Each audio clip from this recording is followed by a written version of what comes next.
In game development, you can't lead from your bunker. You need to be in the trenches doing some form of game development alongside the rest of your team. This applies for leadership of your development effort, but also, somewhat controversially, I believe it also applies to the leadership of your community interactions. If you aren't, hopefully there's one person in which all of this decision making coalesces that is in the trenches doing game dev with the rest of the team. Game dev could mean a lot of different things. It might mean that you are running triages. It might mean that you're playing the game and providing feedback. It doesn't necessarily mean that you are an individual contributor. But what it does mean is that you are spending a significant percentage of your time focused on the act of game creation, as opposed to on the business aspects of running the studio, or upon the political aspects of managing the larger organization. Chances are you have to do those things as well. There's a reason why for 15 years I basically worked 50 to 60 hour weeks, because there's a lot to be done. You need to be managing up as well as down, as well as outward into your community. But if you aren't leading downwards from within the team, what is happening is that your project is going to break into little pods. Each individual group that has a leader is going to run relatively independently of the others. And the cabal that you've put in charge of running the day-to-day, that is not typically a functional organizational structure. The buck has to stop somewhere.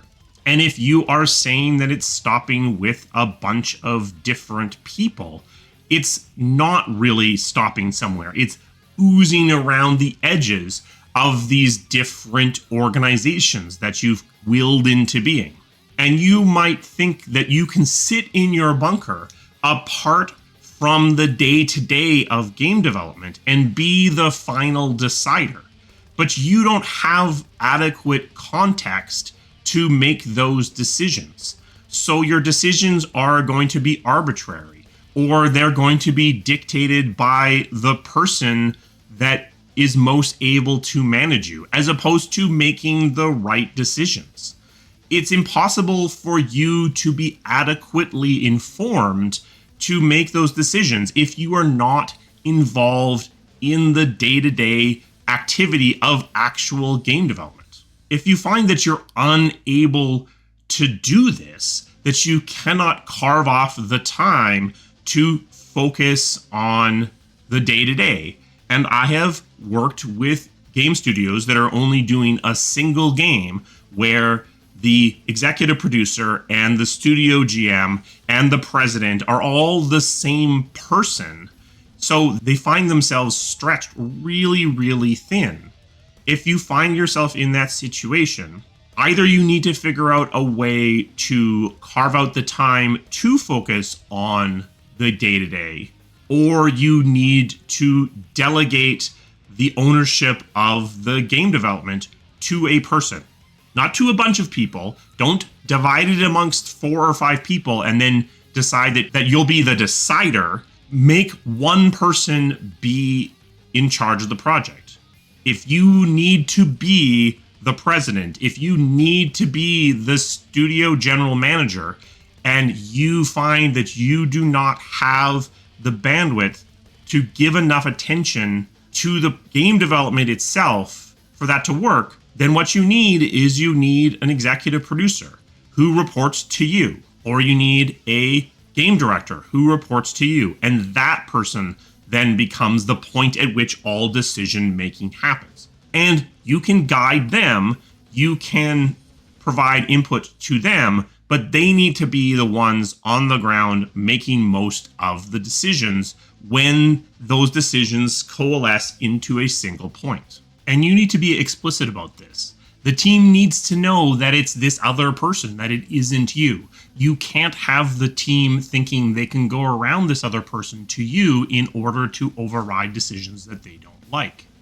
And ideally, when you are giving feedback back to the team, you should be sending it all through this single person as well. Failure to do that, again, undermines this single point of authority that you need to have on the dev side. If you want that person to be you, then you need to take on the work that is necessary for it to be you. If you can't do it, or you don't want to do it, then you are going to run into problems. You're going to end up with a dysfunctional team where different silos form and different teams figure out different strategies in order to manage you. If you're lucky, and this may not feel lucky, but if you're lucky, what will happen is one of the leaders within your team will become the shadow EP. They will become in charge of the project despite what their title might be. And all of the decision making will kind of go through them in order to give some cohesion to the project.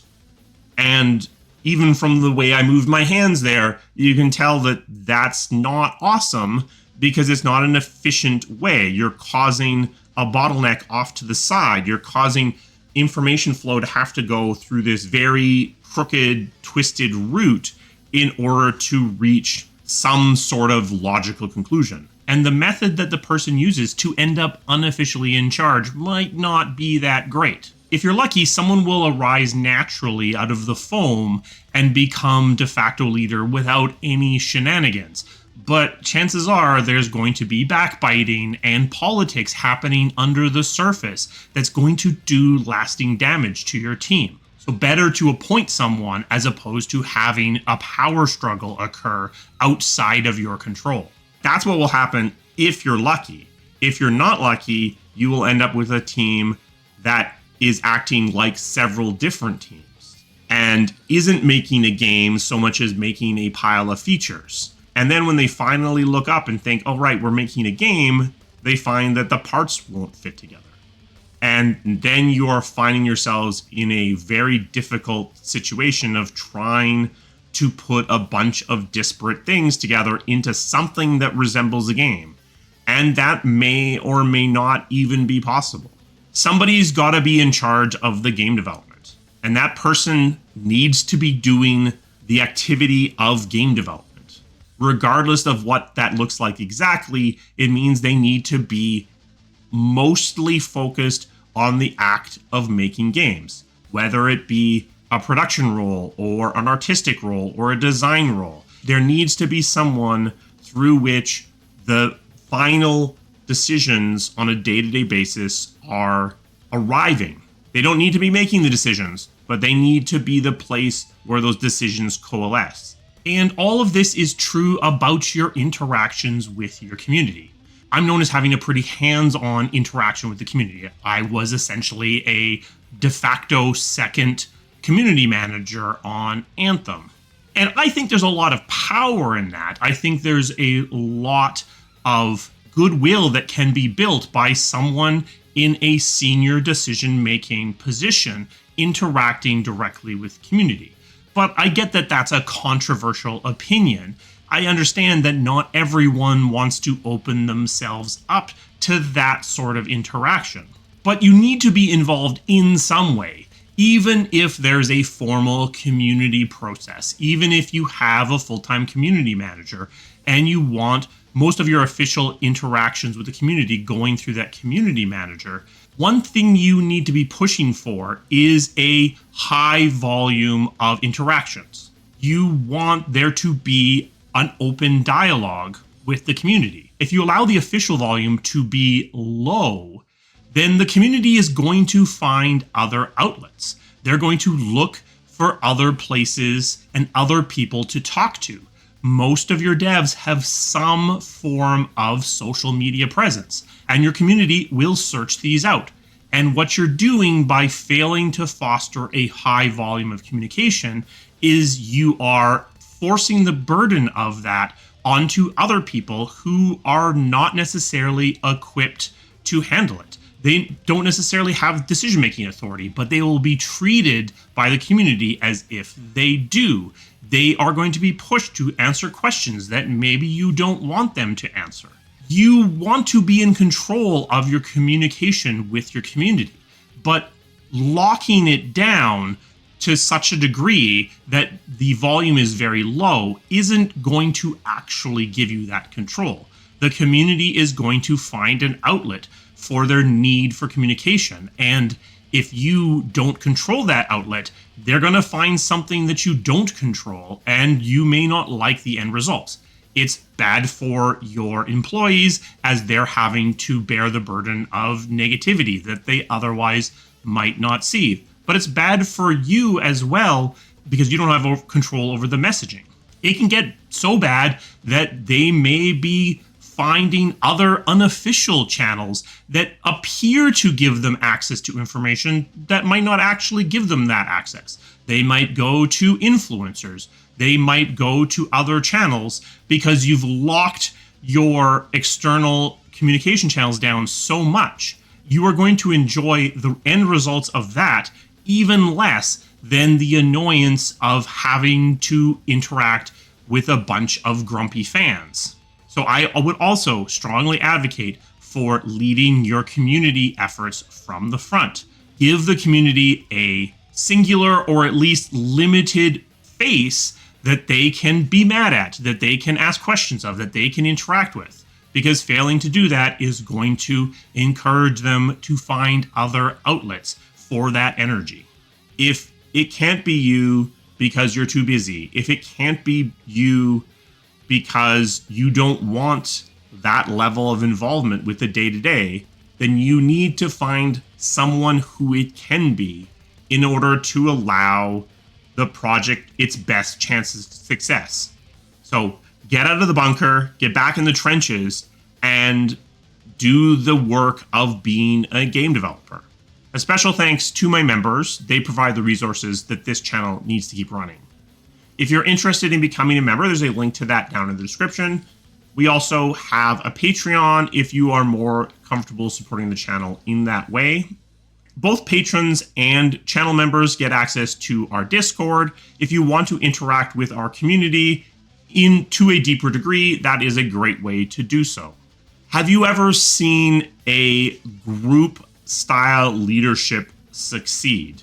I can think of lots and lots of examples of it failing, lots and lots of examples of it blowing up in the project's face. I can only think of one example where it kind of managed to tread water for a while. But that's honestly the best that I've ever seen, is a project failing to move forward, but also failing to destroy itself. If you've seen something else, let me know down in the comments. I will see you again soon. Thank you.